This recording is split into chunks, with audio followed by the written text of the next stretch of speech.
कभी आपने नोटिस किया है कि कुछ लोग बहुत ज्यादा खाना खाते हैं फिर भी पतले ही रहते हैं और कुछ लोग थोड़ा सा खाएं तो भी उनका वेट बढ़ने लगता है। कुछ लोग बिना स्वेटर के ठंड में भी कंफर्टेबल रहते हैं, जबकि कुछ लोगों को हल्का ठंड भी बर्दाश्त नहीं होता। कुछ लोग 2 आम खाते ही पिंपल से भर जाते हैं और कुछ लोग कुछ भी खा लें उनकी स्किन फिर भी ग्लो करती रहती है।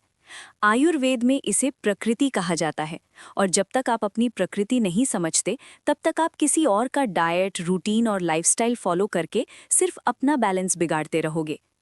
आज की इस वीडियो में आप जानोगे कि आपकी प्रकृति वात है, पित्त है या कफ है, और कैसे सिर्फ अपनी बॉडी टाइप समझकर आप अपनी स्किन, डाइजेशन, वेट और एनर्जी को नेचुरली बैलेंस कर सकते हो। आयुर्वेद कहता है कि हर इंसान एक यूनिक बॉडी ब्लूप्रिंट के साथ पैदा होता है। जैसे हर उंगली का फिंगरप्रिंट अलग होता है, वैसे ही हर व्यक्ति की शारीरिक और मानसिक प्रकृति भी अलग होती है और इसे हम बदल नहीं सकते हैं। लेकिन अगर हम अपनी प्रकृति पर ध्यान नहीं देते तो वो धीरे धीरे बिगड़ सकती है, जिसे आयुर्वेद विकृति कहता है। इसी इम्बैलेंस की वजह से धीरे धीरे अलग अलग हेल्थ प्रॉब्लम्स शुरू हो जाती हैं। ये प्रकृति ही डिसाइड करती है कि आपका डाइजेशन, भूख और नींद कैसे होंगे, आप पतले रहेंगे या मोटे, आपके इमोशंस कैसे होंगे और आप स्ट्रेस को कैसे हैंडल करते हैं। आयुर्वेद के अनुसार ये पूरा यूनिवर्स 5 तत्वों से बना है: पृथ्वी, अर्थ, जल, वाटर, अग्नि, फायर, वायु, एयर और आकाश, स्पेस। ये 5 तत्व सिर्फ बाहर ही नहीं बल्कि हमारे शरीर के अंदर भी मौजूद होते हैं। हमारी हड्डियां, मांस और स्किन पृथ्वी तत्व से बनी होती हैं। खून, पसीना और यूरिन जल तत्व को दर्शाते हैं। डाइजेशन की जो आग होती है वो अग्नि तत्व है। सांस लेना और शरीर की मूवमेंट वायु तत्व से होती है। और शरीर के अंदर जो खाली जगह होती है, जैसे आर्टरीज, इंटेस्टाइन और नाक के पैसेजेस, उसे आकाश तत्व कहा जाता है। हर व्यक्ति के शरीर में तीनों दोष मौजूद होते हैं, लेकिन इनका बैलेंस हर किसी में अलग अलग होता है। किसी में एक दोषा ज्यादा डोमिनेंट होता है, किसी में 2, और बहुत ही कम केसेस में तीनों दोष लगभग बराबर होते हैं। शरीर में जिस दोषा या दोषा के कॉम्बिनेशन का प्रभाव ज्यादा होता है, वही आपकी प्रकृति यानी आपका नेचुरल बॉडी टाइप निर्धारित करता है। सबसे पहले बात करते हैं वात प्रकृति की। वात प्रकृति के लोग हवा जैसे होते हैं। उनका चलना भी फास्ट रहता है और बोलना भी फास्ट रहता है, और ज्यादा देर एक जगह टिक कर रहना इनके लिए मुश्किल होता है। ऐसे लोग अक्सर पतले होते हैं और उनका वेट बढ़ाना मुश्किल होता है। वात प्रकृति में रूखापन ज्यादा होता है, इसलिए स्किन ड्राई रहती है, बाल सूखे और रफ होते हैं, और जॉइंट्स में लुब्रिकेंट कम होने की वजह से जोड़ों में दर्द या अकड़ महसूस हो सकती है। इन्हें ठंड ज्यादा लगती है, इसलिए गर्मियों का मौसम इन्हें ज्यादा कंफर्टेबल लगता है। इनकी भूख भी इर्रेगुलर होती है, कभी ज्यादा भूख लगती है और कभी बिल्कुल नहीं। मानसिक रूप से वात प्रकृति के लोग मल्टीटास्किंग होते हैं। एक काम पूरा होने से पहले ही दूसरा शुरू कर देते हैं, इसलिए एक ही काम पर लंबे समय तक फोकस करना इनके लिए थोड़ा मुश्किल होता है। उनके थॉट्स बार बार बदलते रहते हैं। ये लोग जल्दी सीखने वाले और क्रिएटिव होते हैं। इसी चंचलता की वजह से वात प्रकृति के लोगों में कभी-कभी घबराहट या एंग्जाइटी भी देखने को मिलती है। जब वात इम्बैलेंस में चला जाता है तो gas, bloating, constipation, joint pain और बॉडी स्टिफनेस जैसी प्रॉब्लम्स हो सकती हैं। मन रेस्टलेस हो जाता है, नींद डिस्टर्ब होती है और एंग्जाइटी बढ़ने लगती है। अब बात करते हैं कि वात को बैलेंस में रखने के लिए क्या-क्या ध्यान रखना चाहिए। वात को शांत करने के लिए ऑयलिंग सबसे बेस्ट थेरेपी है। अंदर से नरिशमेंट के लिए खजूर, भीगे हुए ड्राई फ्रूट्स, तिल के बीज, पम्पकिन सीड्स या सनफ्लावर सीड्स लिए जा सकते हैं। बाहर से ऑयलिंग के लिए तिल का तेल, नारियल तेल या मूंगफली के तेल से रेगुलर मसाज करना बहुत फायदेमंद होता है, जो जोड़ों और स्किन के लिए अच्छा होता है और रूखापन कम करता है। वात प्रकृति के लोगों के लिए रेगुलर टाइम पर खाना बहुत ज़रूरी होता है। डाइट में हल्का गरम, कुक्ड और थोड़ा ऑयली फूड रखना चाहिए। रात को सोने से पहले हल्का गरम दूध में थोड़ा सा घी मिलाकर पीना वात को शांत करता है और नींद को बेटर बनाता है। इन लोगों को बहुत ज़्यादा ड्राई, ठंडा और रॉ फूड जैसे सैलेड, कच्ची सब्जी और फ्रिज का ठंडा खाना अवॉइड करना चाहिए। एक्सरसाइज में light walking, light stretching, normal warm up exercises और प्राणायाम करना चाहिए, जबकि हेवी वर्कआउट से बचना चाहिए। इन सब चीज़ों से वात बैलेंस में रहता है। अब आगे बढ़ते हैं और बात करते हैं पित्त प्रकृति की। पित्त प्रकृति के लोग आग जैसे होते हैं। इनका डाइजेशन स्ट्रांग होता है और भूख तेज और रेगुलर लगती है।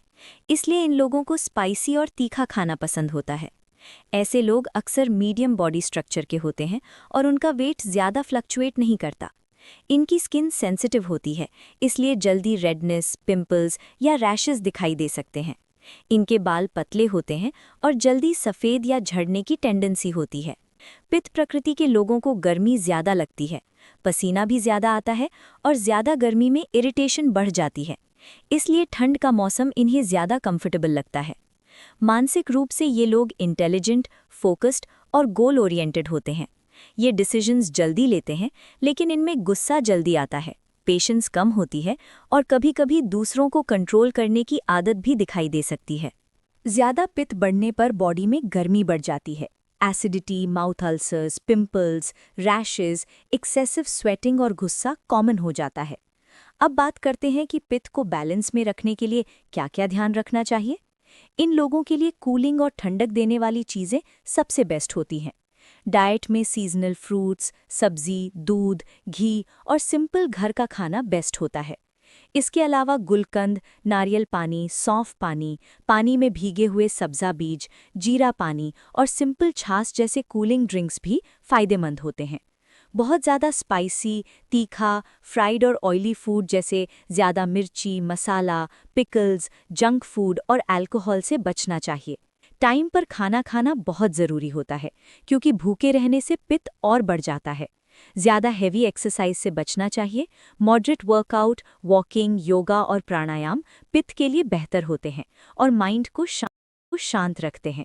अब बात करते हैं कफ प्रकृति की। कफ प्रकृति के लोग स्वभाव से शांत, धैर्यवान और स्थिर होते हैं। ये लोग जल्दबाजी नहीं करते और हर सिचुएशन में बैलेंस बनाए रखते हैं। इनका चलना बोलना धीरे होता है और ये लोग ज़्यादा देर एक जगह कंफर्टेबल रह सकते हैं। जैसे पित्त प्रकृति में अग्नि तेज रहती है, वैसे ही कफ प्रकृति में अग्नि मंद रहती है, इसलिए इनका डाइजेशन धीमा होता है। ऐसे लोगों का बॉडी स्ट्रक्चर स्ट्रॉन्ग होता है और वेट बढ़ना आसान होता है, लेकिन वेट कम करना थोड़ा मुश्किल होता है। इन लोगों को नींद भी ज़्यादा आती है। कफ प्रकृति में स्निग्धता और हेवीनेस ज़्यादा होती है, इसलिए स्किन सॉफ्ट और स्मूथ रहती है और बाल घने और मजबूत होते हैं। मानसिक रूप से कफ प्रकृति के लोग शांत, पेशेंट और इमोशनली स्टेबल होते हैं। ये लोग एक काम को पूरी लगन के साथ करते हैं और एक बार सीख लेने पर चीज़ें लंबे समय तक याद रहती हैं। इनमें संतुष्टि का भाव ज़्यादा होता है।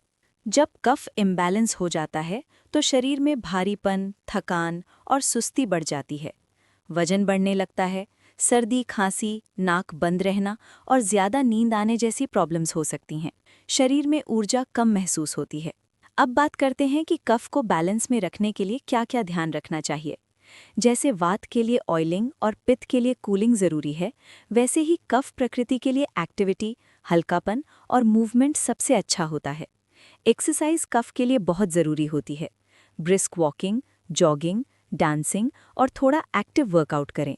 सुबह जल्दी उठना और दिन भर एक्टिव रहना फायदेमंद होता है। कफ प्रकृति के लोगों को मिठाई, डेयरी प्रोडक्ट्स और ज़्यादा ऑयली चीज़ें पसंद आती हैं, लेकिन इन लोगों में डाइजेशन धीमा होता है। इसलिए अपनी डाइट में अदरक, काली मिर्च, हल्दी, ब्लैक पेपर, दालचीनी, लौंग और ग्रीन चिली जैसे देसी मसाले शामिल करने चाहिए, जो कफ को बैलेंस करने में मदद करते हैं। बहुत लोग पूछते हैं कौन सा दोशा बेस्ट है। आयुर्वेद का क्लियर आंसर है, तीनों दोशा अच्छे हैं जब तक बैलेंस्ड हैं। प्रॉब्लम दोशा में नहीं, इम्बैलेंस में होती है। जब आप अपनी प्रकृति समझ जाते हैं, तब आप अपने खाने, लाइफस्टाइल और रूटीन को स्मार्टली चूज कर पाते हैं। कमेंट में ज़रूर बताइए कि आपका बॉडी टाइप क्या है और आपको कौन सा दोषा ज़्यादा बढ़ा हुआ रहता है, वात, पित्त या कफ। अगर आपको ये जानकारी उपयोगी लगी हो तो वीडियो को लाइक करें, चैनल को सब्सक्राइब करें और अपने परिवार और दोस्तों के साथ शेयर करें ताकि और लोग भी इस बारे में जान सकें।